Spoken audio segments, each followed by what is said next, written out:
welcome to Turn the Page, the official podcast of the Syosset Public Library.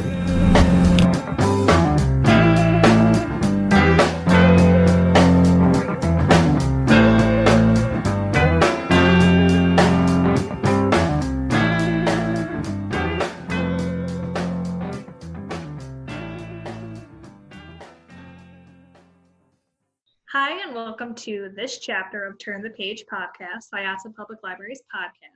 I am one of your hosts today, Stacy Mencher, Reader Services Librarian, and I am with... This is Evelyn Hershkowitz, also Reader Services Librarian. And Jessica, Community Engagement Specialist and Librarian. And we're here excited to talk to best-selling author... Shari Lapena. Yay! Welcome. How exciting. I think when your name came up on the roster, we all jumped really quickly when it, we get press releases from the publishers and, queries as to whether or not we want to do an interview. And all three of us were like, yes! Yeah, because you guys had already responded, because it must have been like a day like today where I come in late, so I don't always check my email first thing in the morning, but I was like, oh my god, she's super popular, all our patrons love her. We can't keep your books on the shelf. They fly out. That's so good to hear. Yeah, we multiple copies, so. Yeah. Oh, good. Yeah, so your new book, The End of Her, I read it. It was so good. What a thriller.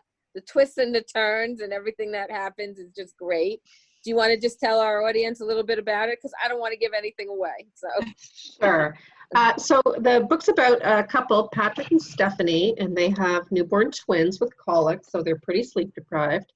And then this woman from Patrick's past, her name is Erica, and she shows up and she meets Patrick for a drink, and she basically tries to shake him down for some money because she says that she thinks that his first wife didn't die in a tragic accident like he claims, but that he murdered her. So that's what starts off the story. And so all the way through we're wondering, did Patrick actually murder his first wife, or was it just a terrible accident? And of course his new wife has to deal with that question. yeah, kind of an unreliable person, huh? Yeah. Oh, she's a manipulative, cold-blooded, psychopathic. Yeah. Really? Yeah, you gotta yeah. dig. You gotta dig real deep to write that kind of person, huh? I hope she's not based on anybody you know. No, I make it all up. Oh, good. I'm so glad because she really is. That Erica is she's a witch. Yeah. So I see that you were a lawyer and an English teacher before you turned to writing fiction. Yes.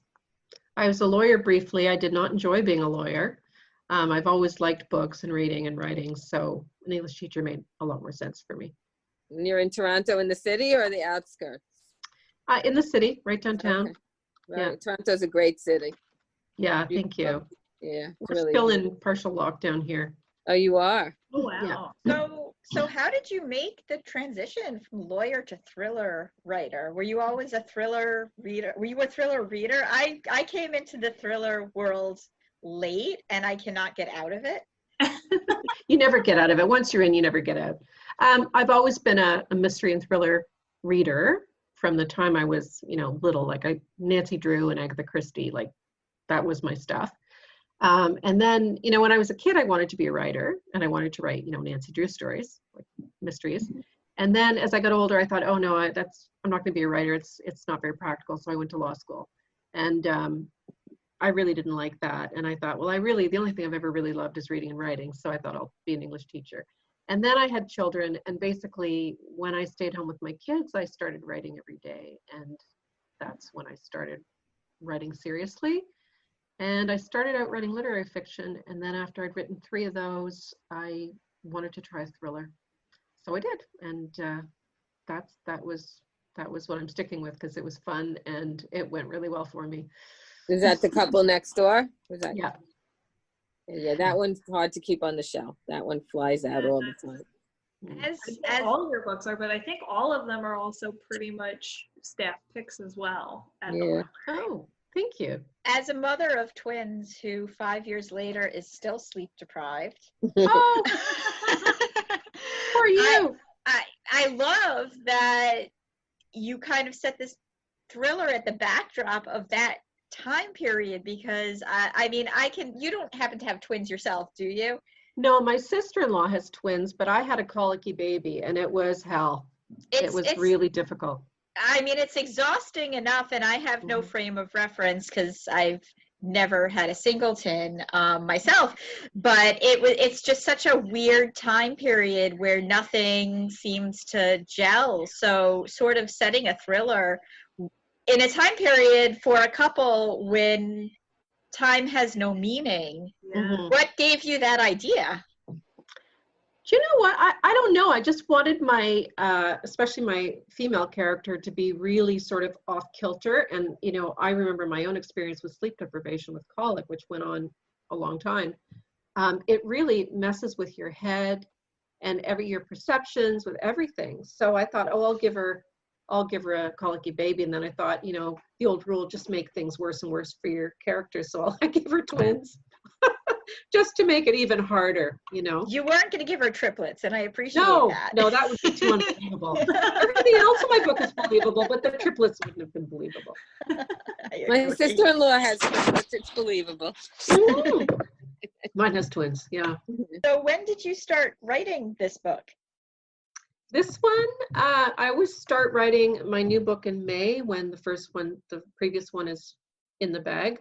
And then I write till the fall, and then my editors look at it, and then I revise it until the spring. So it sounds like there must be another one that you're writing now. I am 45,000 words halfway through the next one. Does it have a title? No, we've been trying really hard. I don't have a title yet. Okay. Titles are hard. Yeah. Do you usually do titles last for your book, or you have like the title beforehand? Yeah, typically we do the titles last, and we get a lot of people involved in the publishing houses, and everybody's throwing titles around, and we have to all like it. So haven't come up with one yet. Have you found it hard to write during this time period? I found it more difficult than usual. I found it harder just to focus on anything during the pandemic.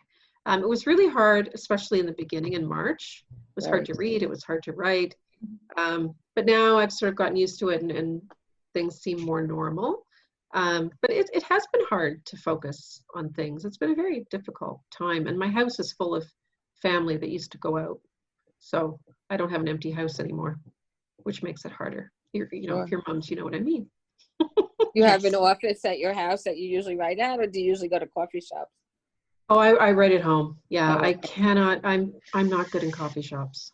I don't do well with distraction. I'm someone who, I like to get up in the morning. I like an empty house. I like the same place every day, and I don't play music. I'm not good with distraction. It really rattles me. So you lock yourself away from everybody. Pretty much. I collect do not disturb signs from hotels. So I have them in all these different languages. I got one in Turkey with tassels on it, and I put German ones up and Spanish ones up. And my daughter one day, I had the German one up, and she comes in and knocks on the door. And I said, "Did you not see the sign on the door?" And she says, "I don't read German." Right. Oh yeah. When you've got a family, you're always at their disposal, right? I didn't read the new one yet, but I like that it's set in the same town as someone we know. Mm-hmm. Did you want to put it in the same town? I did, just because it's easy for me to work in a place that's familiar. I don't have to do all the research on the setting again, but also that town that I've got, Aylesford, it works really well in a lot of ways, because it's like the right size, medium-sized city, but it's also got, the bridges, and it's got the Catskills, and it's got the train into New York. And so there's a lot of, I can do anything there, really.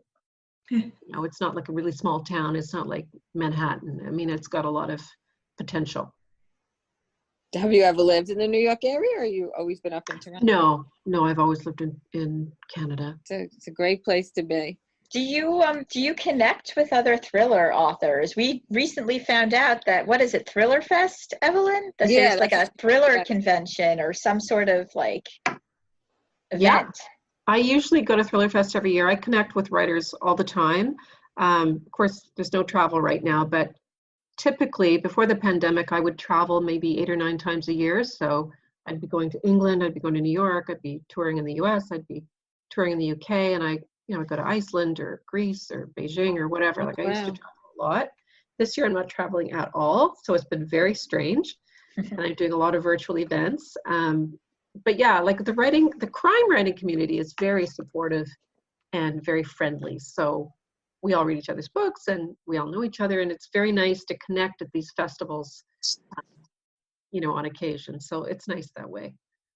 So I'll be glad when the pandemic's over and we can all. Yeah. What's the promotion going to be like for this book now? It's all virtual. Okay. And I should just mention, if you go on my website, sharilapena.com, and go to the events page, there are some virtual events there for free that people can join in and see. One's with Harlan Coben. Oh, great. One's with me and Lisa Gardner. One's with me and Riley Sager. Oh, He's awesome. We love him. Oh yeah, he's such a nice guy. Yeah, he's a buddy. His publicist poured wine all over me one day at a party. Yeah, no, he's a great guy. He's a lot of fun, and so there are virtual events that people can watch, and I've done some festivals that are paid. People pay and watch festivals on Zoom and things like that. But there's no question, it's a very different time. It's there's no way to meet readers. There's no way to go to bookstores. In some ways, there's good things about it in that you could be in Toronto and we could be in New York and we could have an event with you, and it doesn't require travel like you were saying, but there really is nothing like being face to face, reader and author. Yeah, and they love to get their books signed, and they love to have selfies. Right. So, we do that as book authors. I get a lot of people on Instagram saying, "Oh, I really want a signed copy, but I can't be mailing out copies. It's just so time consuming." So, maybe next year. But people love to get signed copies, and they always want the picture. Hopefully at Book Expo. Hopefully that'll be back next year because we all missed it this year. Yeah. Have you been to Book Expo? I went a few years ago. Was that the one when it was in Orlando, or somewhere in Florida? Mm-hmm. This BEA, right? It was the one when the. It's usually in Chicago or New York. Yeah, I think I went when it was in Florida one year. Was it in Florida? Okay. I don't know. Yeah. Anyway, I haven't been for a while, and I'm worried that the big book fairs, because there's so many people in a closed area, it may take quite a long time before they let those come back. Which would be too bad. It is, because it's something we look forward to every year. Yeah. We get to stand with our favorite authors and get pictures and selfies and sign books. So. And it's fun. I mean, that's the reward for all the hard work you do all year long, right? I mean, the payoff. So yeah, I miss that too, because I miss the social stuff. But we really love speaking to you. This is really exciting. Thrillers are some of our favorite books. I know we've spoken at length about people just, devouring them because they don't, they're quick moving, and when you're distracted, it's a distraction from the distraction. Yeah, it's an escape for sure. Yeah. All right. And we all need that right now. Thank you very much. Oh no, thank you for doing this. And maybe if we're ever traveling again, I could come see you in person. We would love that. We'd love you to come to the library and do a library You are event. always welcome to the library. Anytime. It's a very short flight from Toronto. My sister lived up there. I flew up. Yeah. Well, I miss New York, that is for sure. We are closing this chapter of Turn the Page podcast. Thank you. It's time to close this chapter of Turn the Page. Join us for the next episode.